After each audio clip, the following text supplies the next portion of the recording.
Donc aujourd'hui, c'est le jour de la disparition de Srila Prabhupada, Bhaktisiddhanta Saraswati Thakur. Et déjà pour commencer, Prabhupada est venu à la prière de Srila Bhaktivinoda Thakur. Srila Bhaktivinoda Thakur est un très cher associé du Seigneur éternel, qui dans le monde à Golok Vrindavan, sur la planète de Krishna, s'appelle Kamala Manjari. Et Kamala Manjari est une intime servante de Rupa Goswami. Et donc, le Seigneur envoie ses associés dans ce monde, comme lui, Yadaida, Masya, Nibhavati Bharata, pour naturellement enrayer la mauvaise mentalité dans le cœur des êtres. Quelle est cette mauvaise mentalité ? C'est la souffrance. Tous les êtres souffrent dans ce monde. Et ils souffrent pourquoi ? Parce qu'ils se sont déconnectés de la source de l'amour. Et qu'est-ce que c'est la source de l'amour ? C'est simplement le flot du service de dévotion offert au pied pareil lotus du couple divin. Et par miséricorde, le Seigneur, bien qu'il octroie aux êtres vivants l'indépendance, parce que c'est leur désir et qu'il n'est pas un dictateur, il est véritablement la liberté suprême. Et donc, il permet aux êtres vivants de s'écarter de lui. C'est pour ça que l'univers matériel existe. Mais en contrepartie, puisqu'il sait que les êtres vivants ne peuvent pas être heureux dans cette circonstance, il envoie ses associés. Parce que dans ce monde matériel, l'amour de Dieu n'est pas compris, ne peut pas être vécu. Donc il vient et il demande à ses associés de répandre en fait la connaissance véritable de son nom, de sa forme, de ses divertissements, de ses attributs. Et de cette manière-là, par la miséricorde des dévots, l'être vivant peut de nouveau régénérer son lien avec le Seigneur suprême. Et donc, Bhaktivinoda Thakur, il a pris naissance dans une famille et il avait comme poste magistrat. Et c'est ça qui est vraiment extraordinaire dans la vie des Vaishnavas. Bien que ce soit des êtres qui viennent du monde transcendantal, ils agissent comme des êtres ordinaires pour nous donner un exemple. Et donc, à un moment, le Seigneur lui a dit « Je ne t'ai pas envoyé ici simplement pour juger les gens. Je voudrais maintenant que tu distribues ma miséricorde, que tu écrives des livres, etc. » Et Bhaktivinoda Thakur a dit, dans son humilité naturelle, que tout seul, ça serait difficile et qu'il aurait besoin d'aide. Et à cette demande-là, Bhaktisiddhanta donc est apparu sur la terre. Et quand il est apparu, le cordon ombilical, encore un nouveau mot dans le dictionnaire, il était en fait entouré comme la corde d'un brahmana quand il est apparu. Et donc, il y avait pas longtemps après un festival du Ratha Yatra. Alors le Ratha Yatra, ça a lieu à Jagannath Puri. Et ce jour-là, on sort la mortie du temple de Jagannath Baladev Subhadra. Et on va jusqu'au temple de Gundicha. C'est un autre temple. Et ce trajet-là représente quand les habitants de Vrindavan, ils ramènent Krishna, qui est parti donc à Dwarka, Kurukshetra, ils le ramènent à Vrindavan. Et donc, sur ce trajet de route, il y avait la maison de Bhaktivinoda Thakur. Et Jagannath lui-même, le Seigneur de l'univers, il voulait avoir le darshan de Bhaktisiddhanta. Et il a bloqué son char, en fait, en face de la maison de Bhaktivinoda Thakur. Personne, il y avait 1 million de personnes, personne ne pouvait bouger le char. Et donc Bhaktivinoda Thakur, il a organisé pendant 3 jours un festival devant le char de Jagannath, qui était resté bloqué. Et quand sa mère, Bhagavati Devi, elle a apporté Srila Prabhupada Bhaktisiddhanta au pied de Jagannath, alors la couronne, une guirlande, est tombée en fait sur le corps de Bhaktisiddhanta, qui indiquait naturellement la grandeur de ce dévot. Bhaktisiddhanta, il a appris l'anglais avec le dictionnaire. Son anglais était tellement haut que même les Anglais ils avaient du mal à le comprendre. C'est vrai, des fois, ça peut arriver que quelqu'un, par exemple, qui n'est pas de la langue, apprenne la langue mieux que quelqu'un qui y vit. Parce que nous, on vit un petit peu, quand on parle, c'est un peu de l'argot, quelque part. Hein, c'est le dialecte de la région. Mais si on parlait vraiment le français, ça serait un petit peu différent, quelque part. Hein. Donc pareil, Bhaktisiddhanta, comme il avait appris avec un dictionnaire, il disait des mots tellement raffinés que parfois, même les dignitaires anglais, ils ne le comprenaient pas. Donc, Bhaktisiddhanta, c'était vraiment un personnage vraiment hors du commun. Donc, je vais raconter quelques petites anecdotes. Hein. À un moment de sa vie, donc, il a accompli le vœu de chanter 1 milliard de saints noms, c'est ça. Hein. Donc, pas facile. Donc, jour et nuit, il chantait. Et après qu'il a eu fini donc son vœu, il a donc naturellement s'est dirigé vers la prédication.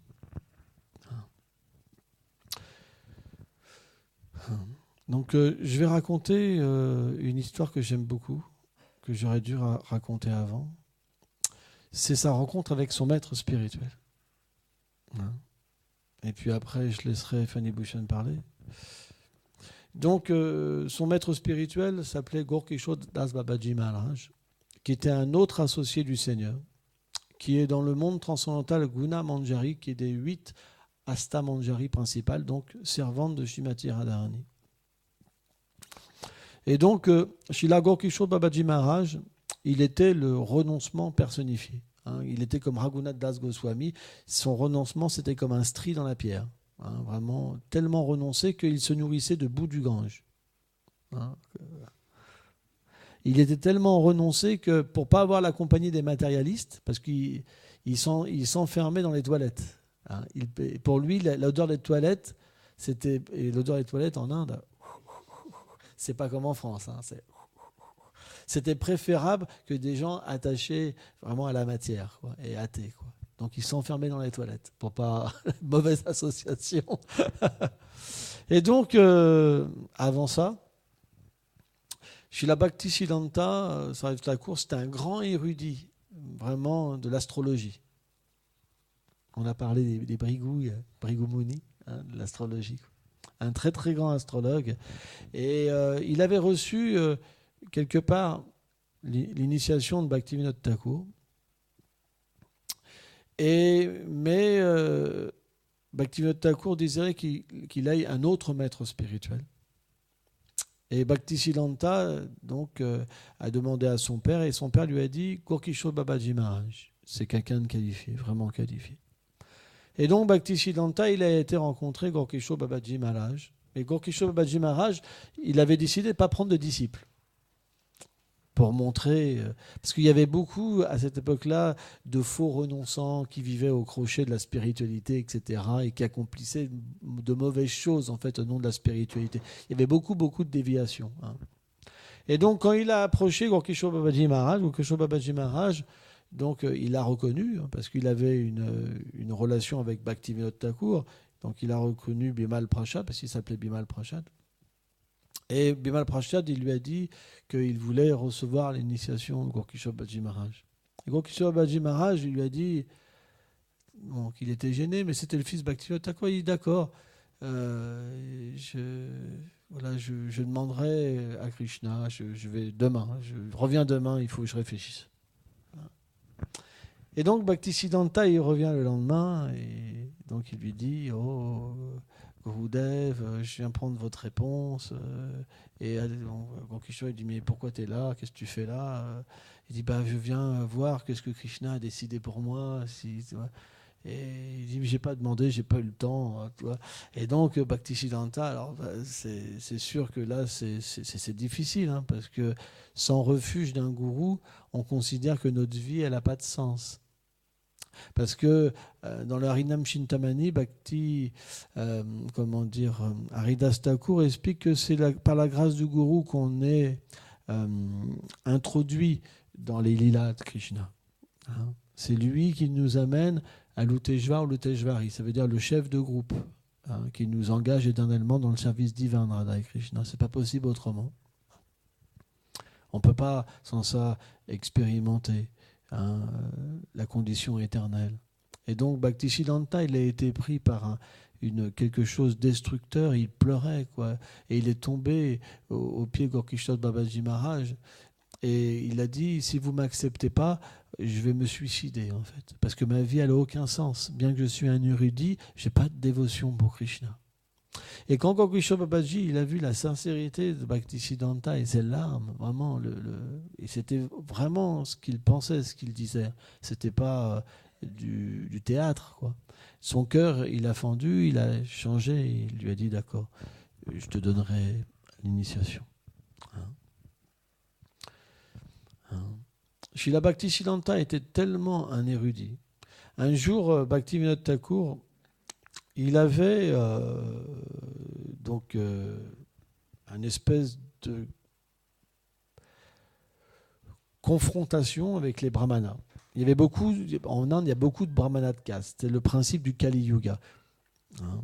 Dans le Kurma Purana, c'est expliqué que les démons naîtront dans les familles de brahmanas dans l'âge de Kali. C'est pour ça que les brahmanas, ils ont usurpé le pouvoir dans le Varnashram Dharma, dans la société socio-religieuse, Varnashram Dharma. Et ils ont naturellement exploité ce qu'on appelle les castes inférieures. Mais en fait, dans les autres âges, il n'y a pas ce principe-là d'infériorité. Simplement, chacun est situé dans sa nature naturelle et sert le Seigneur suprême. Or, avec l'âge de Kali, il y a eu ce phénomène, en fait. C'est pour ça que c'est une déviation, en fait, du Varnashram Dharma dans l'âge de Kali. Et ça amène beaucoup de problèmes. Et donc, Bhaktivinoda Thakur avait reçu une espèce de Saint-Lange pour une discussion à savoir qui était plus élevé, les Brahmanas ou les Vaishnavas. Or, Vaishnav, ce n'est pas une condition matérielle. C'est une condition transcendantale. Quand on retrouve sa nature éternelle, en tant que serviteur du Seigneur, on est un Vaishnav. Ça n'a rien à voir avec le monde matériel. Ce n'est pas religieux. Mais les Brahmanas avec cette conception-là. Et Bhaktivinoda Thakur était malade. Ce jour-là, commençait à être malade, à être vieux. Donc il a envoyé son fils, Bimal Prashad.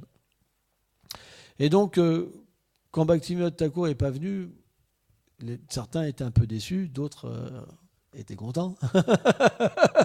Parce qu'ils ne s'attendaient pas que son fils était un si grand érudit. Donc les Brahmanas, quelque part, dans leur cœur, ils se sont dit, il s'est gagné. Et les autres, qui étaient plus pour le principe que le Vaishnavisme, un Vaishnav, c'est quelqu'un qui a une plateforme éternelle et supérieure à un Brahmana, puisqu'un Brahmana n'est que dans la vertu. C'est une naissance plus influencée dans la vertu. Et donc, quand Bhaktisiddhanta a commencé à glorifier, il a commencé à glorifier les brahmanas. Parce que c'est expliqué que le Seigneur suprême, les brahmanas lui sont tellement chers qu'il mange par sa bouche. À travers la bouche des brahmanas, le Seigneur mange. Donc il a commencé à glorifier. Donc les brahmanas étaient tellement contents, tellement heureux. Et puis il a commencé à expliquer la supériorité, parce que les brahmanas étaient que situés dans la vertu, mais qu'un Vaishnav, bien qu'il soit né dans n'importe quel caste, même un hors caste, parce qu'il chante le Saint-Nom purement, alors il est au-delà du système du Varnashram Dharma. Et ils ont tous accepté. Et ils se sont tous levés pour le glorifier et pour lui rendre les hommages, etc. Donc c'était vraiment quelqu'un d'hors du commun. Hors du commun qu'il était tellement puissant que les opposants, ils changeaient de trottoir. À Bhaktisiddhanta, il était vraiment puissant. Puissant que les gens avaient peur de lui, quoi, parce qu'il pouvait défaire n'importe quel argument, quoi. Notre Guru Maharaj, Bhakti-Vibhuda Bhajan Goswami Maharaj, il explique que Bhaktisiddhanta, il pouvait éditer 3 magazines à la fois. Il dictait, alors à cette époque-là, il n'y avait pas de dictaphone, etc. Il dictait un magazine à un, après à un autre magazine, à un deuxième, à un troisième, et il reprenait là où il s'était arrêté comme ça, sans s'arrêter. Spécial quand même. Donc tous les jours, ils éditaient 3 magazines. Voilà. Quoi, c'est quelques traits de Bhaktisiddhanta. Voilà. Enfin, il y a ouais, c'est ça. Début du 19e siècle. Il est parti à la fin de la guerre, il est parti Bhaktisiddhanta, vers 1918. Ouais. Fanny Bhushan, tu veux dire quelque chose ?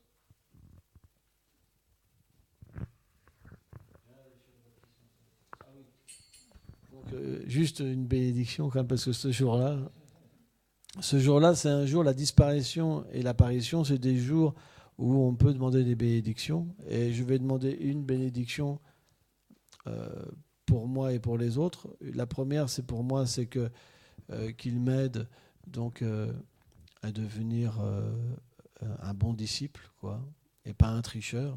Hein. Et la deuxième, comment dire, c'est pour nous tous, quoi, que Srila Prabhupada donc nous protège et qui nous inspire véritablement à nous donner pour aider les autres, parce que beaucoup de gens souffrent. Et il disait que le seul problème dans ce monde, c'est que les gens ont oublié leur réalité. C'est pour ça qu'ils souffrent. Ils courent après une chimère et finalement la mort vient et les emporte, quoi. Donc on a besoin aussi d'aider les autres. Et sans la miséricorde de ces grands personnages, on n'a pas la force, nous, pour aider et inspirer. Namo Vishnupadaya Krishna Prestya Bhutale Srimate Bhaktisiddhanta Sarasvati Tinam. Alors je vais vous lire en fait un extrait d'un discours qu'a donné Srila Narayan Maharaj en l'honneur de la disparition de Srila Bhaktisiddhanta Sarasvati Thakur Prabhupada. Donc c'est une lecture qu'il a donnée à Singapour, que Srila Narayan Maharaj a donnée à Singapour le 13 février 2001. Donc, il explique que dans le pranam mantra de Srila Bhaktisiddhanta Sarasvati Thakur, il est dit Bhaktisiddhanta Sarasvati. Srila Bhaktivinoda Thakur a donné naissance à la Murtiman Vrigraha de Bhaktisiddhanta, la personnification du précepte de la Bhakti. Dans la personne de Srila Bhaktisiddhanta Sarasvati Thakur se trouve toute la connaissance que Krishna a donnée à Brahma, que Brahma a donnée à Narada et que Narada à Vyasa, et qui, grâce à la succession de maîtres à disciples, est descendu à travers les Rupanuga Vaishnava, les descendants de Srila Rupa Goswami, jusqu'à Srila Bhaktivinoda Thakur et Srila Gaur Kishordas Babaji Maharaj. Tous les Siddhanta, les vérités philosophiques des Védas, les Upanishads et toutes les autres écritures furent personnifiées en Srila Bhaktisiddhanta Sarasvati Thakur. Quiconque essayait d'argumenter philosophiquement avec lui était vaincu d'avance et se trouvait finalement obligé d'accepter tous ses enseignements. Il y a deux Sarasvati. La puissance de Brahma est Sarasvati, mais elle n'est pas la réelle Sarasvati de Goloka Vrindavan. Ce Siddhanta Sarasvati, toutefois, est la réelle personnification de Paravidya, la connaissance transcendantale. C'est à cause de cette connaissance transcendantale que son nom était Srila Bhaktisiddhanta Sarasvati Thakur Prabhupada. Quel Prabhupada ? Il était Prabhupada dans le sens véritable, puisqu'il a prêché dans le monde entier la glorification de son Prabhu. Son Prabhu est le couple divin Radha Krishna, ou Gora Chandra Gora Gadadada et Gora Nityananda. Il prêcha partout leur gloire et ainsi donc il est Srila Prabhupada. Namaum Vishnu Padaya Krishna Prestaya Bhutale, il était très proche et très cher à Krishna dans sa forme masculine. Mais qui était-il réellement ? Dans le second shloka de son pranam mantra, il est mentionné Shri Varasa Banavi Devi Daitaya. Il est en vérité la servante éternelle de Srimati Radhika. Il est donc extrêmement cher à Radhika dans sa forme de Nayana Manjari. En tant qu'associé de Mahaprabhu, il est Bhaktisiddhanta Sarasvati Goswami. Et comme associé du couple divin Radha Krishna, il est Nayana Manjari. Quelle est la signification du nom Nayana Manjari ? De même que nos yeux nous sont très priya, très chers, Nayana Manjari, qui est la personnification des yeux de Srimati Radhika, lui est très proche et très chère. Elle sert constamment Srimati Radhika. Elle a donc deux formes. L'une en tant qu'associée de Chaitanya Mahaprabhu, pas seulement dans ce monde, mais aussi à Goloka Vrindavan, à Satvadvip, et l'autre à Vrindavan, comme Nayana Manjari. Vous avez vu dans le Vilapa Kusa Manjari de Srila Raghunath Das Goswami comment les Manjaris servent le couple divin Radha Krishna. Nayana Manjari les sert de manière similaire. Srila Sarasvati Thakur est Kripa Daye, un océan de miséricorde illimité. Il était le premier acharya dans les 4 sampradayas à désirer que tous les êtres, tous ceux qui ont oublié Krishna, réalisent toute la vérité de la bhakti et qu'ils soient aidés à devenir des purs dévots. Si Srila Prabhupada Bhaktisiddhanta Sarasvati Goswami Thakur n'avait pas envoyé ses disciples de par le monde, aucun de vous, dans quelque pays que ce soit, n'aurait rencontré de pur dévot. Maintenant, par la grâce de Srila Prabhupada Bhaktisiddhanta Sarasvati Goswami Thakur, à travers Srila Bhaktivedanta Swami Maharaj et mon Gurudev Krishna Kirtan est répandu sur toute la planète. Tout le monde connaît Chaitanya Mahaprabhu et Radha Krishna simplement par leur miséricorde. Srila Prabhupada avait ce désir et il envoya ses bras dans toutes les directions. Ses bras, ce sont ses disciples, ses dévots. Tout d'abord, il envoya Srila Van Maharaj et d'autres, et ensuite il envoya Srila Bhaktivedanta Swami Maharaj.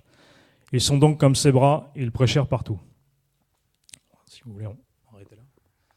Donc on voit à quel point Srila Bhaktisiddhanta Sarasvati, la dette en fait qu'on a à l'égard de Srila Bhaktisiddhanta Sarasvati Thakur. Alors c'est grâce à lui en fait que si on peut être là aujourd'hui en fait, c'est grâce à lui en fait. Il incarnait toute la Guru Maraga en fait reposait en lui quoi. Comme l'explique Srila Narayan Maharaj.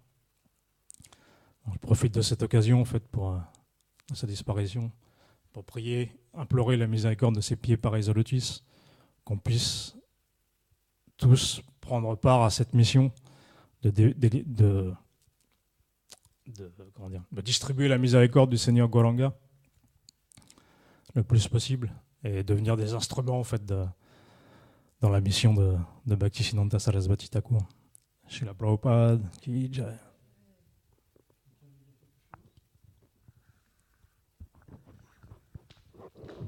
Mes hommages à Bhakti Chandan Yati Maharaj, à notre glorieuse Parampara et à tous les Vaishnavas présents ici.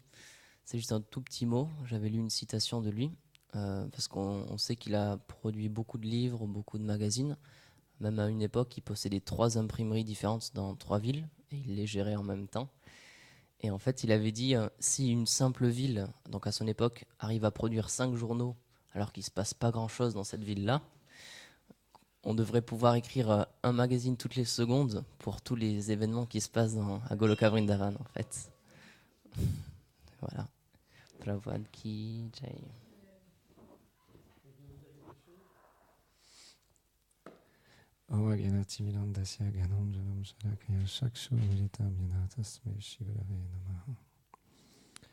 J'ai écouté une classe de Srila Bhakti Swami Maharaj. Il glorifiait Srila Prabhupada en expliquant qu'à cette époque-là, il faut aussi comprendre la situation dans laquelle Bhaktivinoda Thakur est arrivé en fait au Bengale. Il expliquait que les personnes, au nom de Mahaprabhu, ils accomplissaient les quatre principes régulateurs qu'on suit. Il les détruisait, il mangeait beaucoup de poissons, il fumait de l'opium, de la marijuana, du tabac, et ils accomplissaient le sexe illicite, les jeux de hasard. Et il faisait tout ça en disant que c'était les enseignements de Mahaprabhu. Et Bhaktivinoda Thakur est arrivé à ce moment-là, et il expliquait qu'il avait même eu tellement de difficultés à trouver ne serait-ce qu'une copie du Sri Chaitanya Charitamrita. Il a mis tellement de temps avant de pouvoir acquérir, avoir entre les mains ce livre qui a été écrit par Krishnadas Kaviraj Goswami, qui explique les enseignements de Mahaprabhu et de ses associés. Et donc Bhakti Swami, il explique qu'il a, comme a expliqué Gurudev, imploré, quand le Seigneur lui a demandé d'aller prêcher, il a prié le Seigneur Jagannath de lui envoyer quelqu'un pour l'aider. Et à ce moment-là, son fils Bimal Prashad est arrivé. Bimal Prashad, en fait, ce nom, il expliquait qu'à Jagannath Puri, le Prashad est distribué d'abord à Durga Devi. Et Bimal, c'est un nom qui est en rapport avec Durga Devi. Donc il lui a donné ce nom Bimal Prashad, qui est le Prashad de Jagannath. Et ensuite, il expliquait que, comme Gurudev expliquait, que Srila Prabhupada était tellement érudit, dès l'âge de 7 ans, il connaissait la Bhagavad Gita par cœur.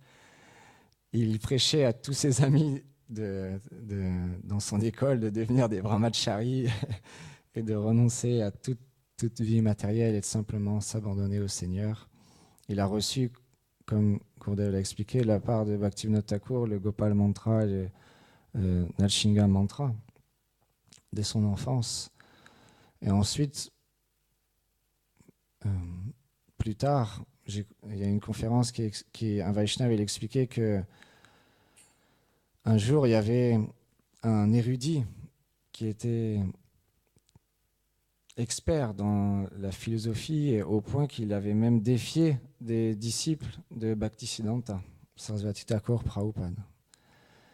Et il savait pas quoi lui répondre, quoi dire, et ils lui ont simplement dit, écoutez, si vous voulez, on va vous amener rencontrer notre maître spirituel.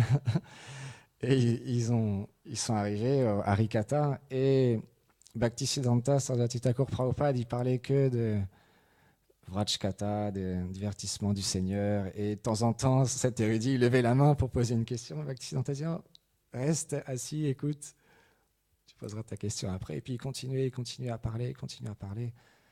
Et à la fin, il lui dit, reviens le lendemain, tu poseras ta question le lendemain. Et comme ça, le lendemain, il est revenu, et de la même manière, chez la Bhaktisiddhanta Sarasvati Thakur Prabhupada, il parlait il parlait pas de points philosophiques, il parlait simplement du rasa.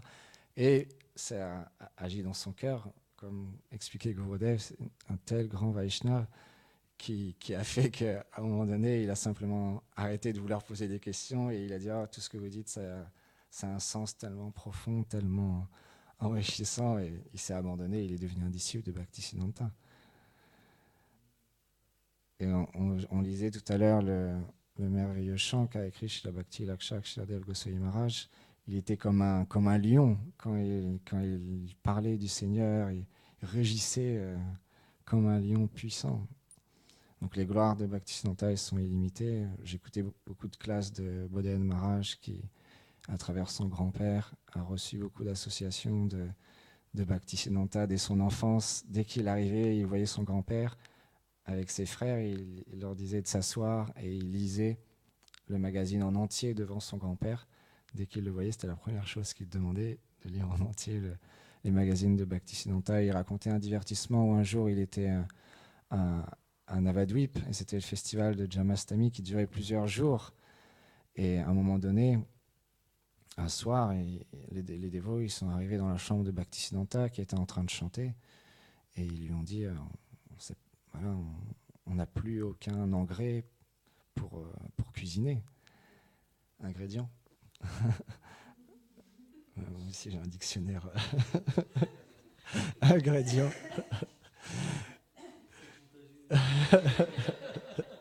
Et du coup, Bhaktisiddhanta, il a dit, c'est pas notre business, nos affaires de penser à la nourriture, simplement retourner chanter.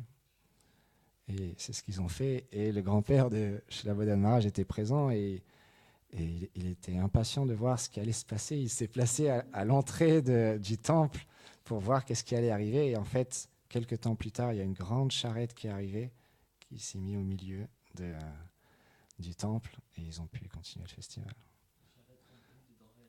Remplie de denrées alimentaires. Srila Prabhupada ki jai.